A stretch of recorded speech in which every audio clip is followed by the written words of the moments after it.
இன்னைக்கு சமைக்கும்போது நான் ஒரு தப்பு பண்ணிட்டேன். அதை எப்படி கரெக்ட் பண்ணிக்கிட்டேன் அப்படிங்கிறதையும் இந்த வீடியோல ஷேர் பண்ணியிருக்கேங்க.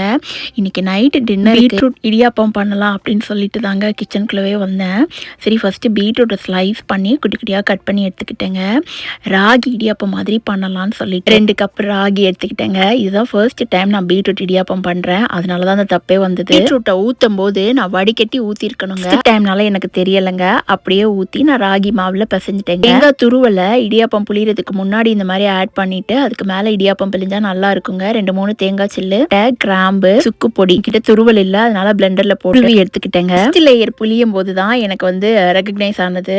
நல்லா பிழிஞ்சு வரல, கொஞ்சம் கொஞ்சமா தண்ணி விட்ட மாதிரி இருந்தது. அதுக்கப்புறமா இன்னும் கொஞ்சம் மாவை ஆட் பண்ணி கொஞ்சம் கட்டியா இறுக்கி பிசைஞ்சிட்டேங்க. அதுக்கப்புறம் புளியும் போது அவ்வளோ பெர்ஃபெக்டா வந்ததுங்க. நார்மலா அரிசி மாவுல பிளைன் இடியாப்பம் கூட எவ்வளோ டேஸ்டா இருக்காதுங்க. ராகியில பீட்ரூட் இடியாப்பம் சாப்பிட்றதுக்கு அவ்வளோ சூப்பரா இருந்தது.